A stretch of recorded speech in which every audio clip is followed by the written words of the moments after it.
आगामी होऊ घातलेल्या जिल्हा परिषदच्या आणि पंचायत समितीच्या निवडणुकीच्या निर्धार मेळाव्याच्या निमित्ताने उपस्थित असलेले राजकीय सामाजिक सर्व क्षेत्रातील या स्टेजवर जे मान्यवर बसलेले आहेत हे सर्व मान्यवर उपस्थित माझ्या सर्व लाडक्या बहिणी ज्या समोर उभ्या आहेत ज्या बसलेल्या आहेत आणि काही सुद्धा बाहेर सुद्धा उभ्या आहेत या सर्व लाडक्या बहिणींच्या वतीनं आपण आज हा निर्धार मेळावा आज या ठिकाणी सर्वांच्याच उपस्थितीमध्ये संपन्न करत आहोत.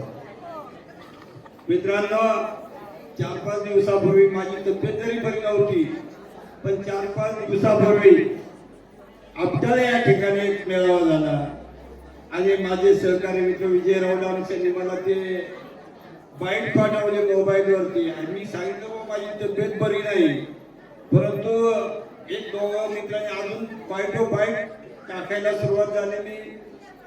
आजारीपणामध्ये असल्यामुळे मी काय त्याला जास्त विश्लेषण केलं नाही. पण त्या मेळाव्यामध्ये मित्रांनो ज्या आपल्या भागातील काही सुशिक्षित बंडखोर किंवा दरोडेखोर ज्यांना आपण म्हणतो त्या दरोडेखोरांनी तिकडे मेळावा घेतला आपल्याला आणि त्या दरोडेखोरांनी मेळावा घेत असताना सांगितलं काय तर तुमची आदिवासी इतकी गावं तुमच्या आदिवासीमध्ये तुमच्या अपडेटांमध्ये वेगवेगळ्या विभागां विभाजन होईल, परंतु मित्रांनो असं कुठलाही प्रकार नाही. आज पोपटरावचे असतील देवराम लांडे असतील किंवा अनेक माझ्या अगोदर नांगरे गुजे बोलून गेले आपल्या मतदारसंघातून जे पिंपळगाव सिद्धनाथ पासून तर इकडे जरी पार आपल्याला तांब्यापासून आपल्याला भित्ताला या परिसरामध्ये ओपन समाजाचे सुद्धा आमचे भाऊबंद आहे. त्यांचं आणि आमचं रक्त एक आहे, त्यांचं आणि आमचं नातं एक आहे. यांना त्याची जाण सुद्धा नाही. माणसं भापवायचं काम केलं की आदिवासी नुसते आदिवासी घेऊन नसतात. मित्रांनो, कुठल्याही ओपन समाजाच्या कार्यकर्त्याच्या घरी कुठलाही कार्यक्रम असू द्या तिथं आम्ही जातीने हजर असतो. म्हणजे असं कुठलंही नाही की ते मराठी आहे ते आदिवासी आहे ते आमके तमके कधी जाती भेद पाळणारे माणसं आम्ही नाही, परंतु यांनी समाजामध्ये दुई निर्माण करून इतर माणसांची मन उलसित करण्याचं काम या काही दरोडेखोरांनी केलेलं आहे. ते सांगतात देवराम लांडे इतक्या वर्ष जिल्हा परिषद अध्यक्ष होते ते 34 शिकलेले होते. मला बऱ्याच जणांनी सांगितलं ते 34 शिकलेले होते. मित्रांनो, देवराम लांडेच्या विरोधात मी सुद्धा निवडणुकीला उभा होतो. निवडणुकीला 9 जण उभे राहिले, त्याच्यामध्ये देवराम लांडे निवडून आले. देवराम लांडे निवडून आले त्यावेळेला मळ भागामध्ये तुळशीराम भोईर साहेब होते. तुळशीराम भोईर साहेब सुद्धा इलेक्शनला हारले. पलीकडे आंबेगाव तालुक्यामध्ये सुभाषराव मोरमारे होते, ते सुद्धा हारले. जुन्नर तालुक्यातील कैलासवासी वल्लभशेठ बेनके आमदार सुद्धा हारले होते निवडून आणि न विधानाने आपले देवराम लांडे निवडून आले आणि त्यांना जिल्हा परिषदेच्या अध्यक्षपदाची माळ त्यांच्या गळ्यामध्ये पडल्यानंतर मित्रांनो जरी माणूस 34 शिकलेला होता पण त्यांना जे सचिव होते राजेंद्र चव्हाण नावाचे त्या विभागीय आयुक्त आहेत. म्हणजे त्या माणसाने देवराम लांडे सारख्या माणसाला ताकद देऊन पुढं भविष्यामध्ये उभं केलं आणि या भागाचं नंदनवन फुलवण्याचं काम देवराम लांडेंच्या नेतृत्वाखाली झालं. मग तुम्ही अनेक ठिकाणी हे म्हणतात व देवराम लांडेंनी काय केलं. मित्रांनो, हे सुद्धा आपण जिल्हा परिषदला निवडून दिले होते. म्हणजे यांना काय दिलं नाही. यांची तर मत मग माझ्यासारखा करत तुम्ही म्हणणार की पोपटराव ते जातीवर बोलतात. मी जातीवर बोलणारा कार्यकर्ता नाही, मी सडेतड बोलणारा कार्यकर्ता आहे. तिथं संदीप भाऊ आहे. मित्रांनो, हे गटार जिथं गटार आहे त्या गटारांवर पूल बांधायचे अशा योजना. म्हणजे आमच्याशी बोलायचं का आमच्या सारख्या कार्यकर्त्यांनी. यांना कधी चांगलं काम तर करताच आलं नाही, परंतु टीका सोडून दुसरं काम आलं नाही. 4-6 जण जमा झालेले आहेत आणि ते सांगतात आम्ही राष्ट्रवादीचं तिकीट आम्ही आणले, आम्ही तमकं आणले, परंतु मित्रांनो यांच्याकडे तिकीट नेऊन काय येत नाही. हे 4 दिवसापूर्वी शरददादा सोनवणे गेले आम्हाला तिकीट द्या. इथे अशोकदादा माझे मित्र अशोकदादा बोलव त्यांना सांगितलं त्या मुलींना पाठवलं तुम्ही दादांना भेटा दादांच्या पाया पडा आणि सांगा का आम्हाला काँग्रेस कडून तिकीट द्या.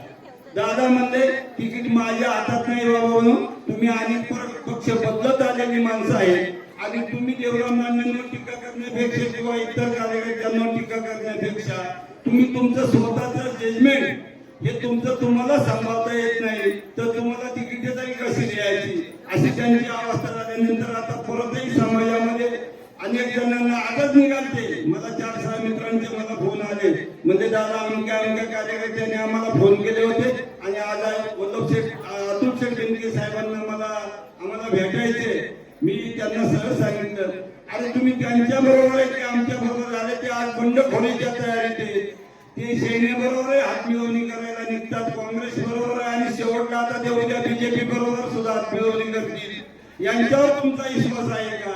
मग ते 4-6 जण माझे 2 मित्र तर मला म्हणजे दादा आता आम्ही घरी जातो परंतु यांच्यापासून सावध राहायला पाहिजे. अरे सुशिक्षित दरोडेखोर आहे आणि या दरोडेखोरांच्या बरोबर जर तुम्ही गेलात तर निश्चितच या समाजाच्या वाटोळं झाल्याशिवाय राहणार नाही. मित्रांनो आपल्याला चांगल्या विचारांची माणसं निवडून द्यायची. माहित आहे मी अनेक काही देवराम लांडेंचं माझं कधी सुखपात चांगलं जमलं नाही आता समोर आहे असं समजू नये कोणी. परंतु मी मागच्याच वेळेला देवराम लांडेंनी सांगितलं आमची माई जर उभी राहत असेल तर ते पोपटराव ते तुमच्या बरोबर असेल का याचं कारण तुम्हाला सांगतो. माईचे वडील आणि माझी दोस्ती आहे. देवराम लांडेंना सून नंतर झाली पण त्याच्या आधीच माझी दोस्ती होती माईच्या वडिलांची. गेगेसर आणि पोपटराव ते नेहमी मुरबाडला भेटायचे अनेक ठिकाणी भेटायचे. आमची दोस्ती असल्यामुळे भविष्यात नाही अमोलला देण्यात आले आणि त्या सरांनी सांगितलं पोपटराव आता माईंना तुमच्या जिकडे देऊन टाकले आता तुम्ही तिचे पालक आहात याप्रमाणे तिच्यावरती लक्ष ठेवून तिच्या पाठीशी गंभीरपणे उभे राहा आणि त्याप्रमाणे पोपटराव यांनी दिलेला शब्द मी मागे सांगितलं. मित्रांनो माई ग्रॅज्युएशन समोरच्या उमेदवार जे उभे राहायला निघाले ते आहेत 7वी नापास 8वी नापास. मग यांच्या परिस्थिती बघा म्हणजे तुम्ही 7वी वाल्याला म्हणजे पास करणार की आहे ग्रॅज्युएशन वाल्याला पास करणार हे तुम्ही प्रथम लक्षात घेतलं पाहिजे. आणि अशा ज्या ताई तिन्ही ताई उभे आहेत माझी सुद्धा भावजाई तिकीट मागते म्हणजे अजून यांनाही जरी तिकीट फिक्स झालं नसेल तर आमची सुद्धा विद्या रावते आहे गायत्री रावते आहे. या दोघी मुली या सुद्धा पंचायत समितीसाठी 12 गणामध्ये तिकीट मागत आहेत परंतु त्यांना तिकीट दिलं जाईल त्यांच्या बरोबर आम्ही ही 4ही मंडळी एकत्र राहतील. म्हणजे असं नाही की आमची केदारीताई उभी आहे जर आम्हाला तिकीट दिलं तर केदारीताई आमच्या बरोबर राहील तिला दिलं तर तिच्या बरोबर आम्ही राहिलं पाहिजे याप्रमाणे आम्ही ठरवलेलं आहे. आणि हे करत असताना मित्रांनो आपली ही मंडळी ही तुम्हाला काहीतरी फुलवतील आणि काहीतरी खोटं नाटक सांगतील यांच्यावरती विश्वास ठेवू नका. यांच्यावर विश्वास ठेवून आजपर्यंत तुम्हाला नुसते बनवलेलं आहे. 4-6 जण गाडीत बसतात फक्त एकाने 4 मोबाईल घेतले आणि 4 जणांचे ते सिम कार्ड टाकले त्याच्यावर देवराम लांडेंनी पोपटराव त्याला फॉरवर्ड करायचं केलं की मी लगेच 25 जणांना पुढे फॉरवर्ड करायचं असं यांची धंदे. आणि ही माणसं बनवी करणारी माणसं आहेत. मग आता हे नांदेडवरची मला अगोदर सांगितलंय वरती की यांची जी टीम आहे ती टीम जर बघितली तर ती टीम म्हणजे डोक्या बाहेर गेलेली टीम आहे. आणि त्याच्या अतुल शेटकडे जातात. अरे अतुल शेटकडे माझं 35 वर्षाचे संबंध आहे. अतुल शेटचे वडील आमदार होते त्यावेळेला पोपटराव होते त्यांचा कार्यकर्ता होता. अतुल शेट आमच्या बरोबर आहे आणि हे इकडे बनवतात ते पोपट मामा तिकडे आहेत देवराम लांडे अरे आणि दोघेही बरोबर आहे म्हणजे समजू नये की वो दोघेही बरोबर आहे. त्याने मागे सांगितलं देवराम लांडेंनी अतुल शेट पडले. अरे तुम्हीच अतुल शेटला चुकीचा मार्ग दाखवला देवराम लांडेला बाहेरच्या रस्त्याला पाठवून. देवराम लांडेचं आणि अतुल शेटचे चांगले संबंध होते. वल्लभ शेठ नेहमी म्हणायचे की माझी 2 मुलं 3 मुलं तसं हा आमचा देवराम सुद्धा 4था आहे. आणि देवराम लांडेवर सुद्धा अतुल वल्लभ शेठ बेनके साहेबांनी भरपूर असं म्हणजे योगदान दिलेलं आहे. देवराम लांडेसारख्या माणसाला या 13 तालुक्याचे अध्यक्ष बनवायचं काम या बेनके कुटुंबांमुळे झालेलं आहे आणि ते तुम्ही आम्ही सर्वांनी बघितलेलं आहे. तेव्हा मित्रांनो हे देवराम लांडेंनी जी बांधलेली कामं आहेत जे रस्ते असतील शाळा असतील तुमचे पिकअप सेल असतील किंवा तुमचं ताळपत्र असतील अनेक काही जे प्रकार आहेत ते सर्वच प्रकार म्हणजे इथे वाचण्यासारखं नाही. तेव्हा आपण या म्हणजे स्वराज्य ग्रुप ठांगोगाव सदस्य सागर राजाराम भोळे हे सुद्धा या कार्यक्रमाच्या निमित्ताने उपस्थित आहेत. रामदास हिरामन फुले अध्यक्ष हे सुद्धा या कार्यक्रमाच्या निमित्ताने उपस्थित आहेत. मित्रांनो, माझं गाव जरी तांबेगाव याच काही गावांनी माझं गाव म्हणजे मुळात पांढरीकरणामध्ये माझं गाव होतं म्हणजे बाराव मध्ये, परंतु भांगळे आणि घाटकर म्हणजे वाघाच्या नादी लागायचं त्यांना इतकं ते सोपं नाही. मी वाघच आहे. मी त्यांना नेहमी सांगतो माझ्या बापाने तालुक्यामध्ये वाघ नाव कमवलंय, त्याची मी औलाद आहे. यांना अजून ते